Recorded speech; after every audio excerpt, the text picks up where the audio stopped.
तो हाल ही में यहाँ पे जम्मू में आतंकवादी घटनाएं हुई हैं, इसका एक संदेश है।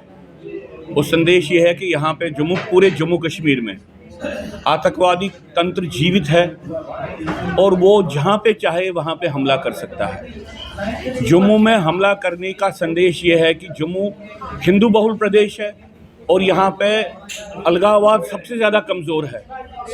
तो वो बोलने का प्रयत्न कर रहे हैं कि भाई जहाँ पे हिंदू बहुल है और जहाँ पे अलगाववादी तंत्र सबसे ज़्यादा कमज़ोर है, वहाँ पे भी वो आतंकवादी जघन्य अपराध कर सकते हैं। दूसरी बात जो वो बोल रहे हैं कि अगर हम शिवखोड़ी पे पिलग्रिम्स पे हमला कर सकते हैं तो हम कश्मीर घाटी में किसी भी टूरिस्ट पे हमला कर सकते हैं। तीसरी बात वो बोलते हैं कि भाई यहाँ पे हमारे आतंकवाद का प्रमुख लक्ष्य, प्रमुख टारगेट हिंदू है और अगर यहाँ पे हिंदू है तो कश्मीर घाटी में भी रह रहा हिंदू है।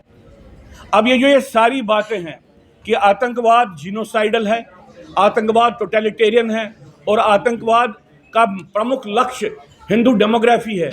ये तीनों बातें जो हैं इसको भारत सरकार नहीं मान रही है। भारत सरकार बोल रही है कि आतंकवाद तो लगभग मरने की कगार पे है और जो यहाँ पे आतंकवादी घटनाएं हुई हैं वो कश्मीर घाटी में हालात सुधरने के कारण हुई हैं। हम इस बात से पूर्ण रूप से असहमत है। जम्मू कश्मीर में जो भी आतंकवाद है वो एक तंत्र है, वो एक इकट्ठे काम करता है। उसके आइडियोलॉजिकल डायमेंशंस हैं, जियोपॉलिटिकल डायमेंशंस हैं, लोकल डायमेंशंस हैं। हम नहीं समझते हैं कि भारत सरकार किसी भी तरीके से इन आयामों का संज्ञान लेते हुए अपनी पॉलिसी बनाती है।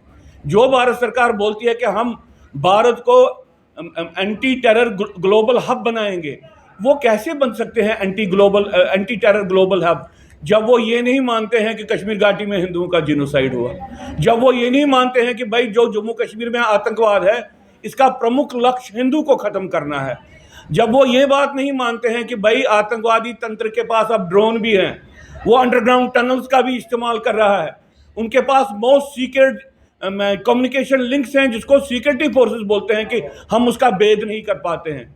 भारत सरकार किसी भी स्तर पे जिस तरीके का आतंकवाद आ रहा है या चल रहा है इसका मुकाबला करने के लिए अपने आप को तैयार ही नहीं करना चाहती है। राजौरी पुंछ के जंगल हमको लगता है कि भारत के कंट्रोल के बाहर है। पिछले 2 साल से वहाँ पे हमले हो रहे हैं, वहाँ पे आर्मी की कैजुअलिटीज़ हो रही हैं। कॉन्सिक्वेंटली किन टेररिस्ट को पकड़ा गया, किन को मारा गया, ये हमको मालूम नहीं है। वहाँ पे तो मिनिमल डैमेज टेररिस्ट की हो रही है, बार बार एम्बुशेस हो रहे हैं। किसी को तो जिम्मेवारी लेनी है। मैं तो समझता हूँ कि ये गृह मंत्री की जिम्मेवारी है, क्योंकि गृह मंत्री जो लोगों को बोल रहे हैं कि जम्मू कश्मीर की वस्तुस्थिति क्या है वो बार बार झूठी प्रतीत होती है, बार बार झूठी साबित हो रही है। इसलिए हम तो इतना ही निवेदन करेंगे कि भाई खतरा बढ़ रहा है। हमस इसराइल वॉर के बाद पान इस्लामिक आतंकवादी चेतना का स्वरूप बदल रहा है। इसका असर सबसे ज़्यादा जम्मू कश्मीर में पड़ेगा। इसलिए यहाँ पे हिंदू सिविलियंस कहीं पे भी हैं वो सबसे ज़्यादा वल्नरेबल है। हम भारत सरकार को कहते हैं कि पहला काम तो कीजिए कि जो कश्मीर घाटी में जो वल्नरेबल एरियाज में हिंदूज हैं उनको निकालिए वहाँ से। और जो आप ये बार बार टूरिज्म करके जो आपने आपको कश्मीर का एक ट्रैवल एजेंट बनाया है, टूर एजेंट बनाया है, इस बात को बंद कीजिए। आपके टूरिस्ट को भी खतरा है।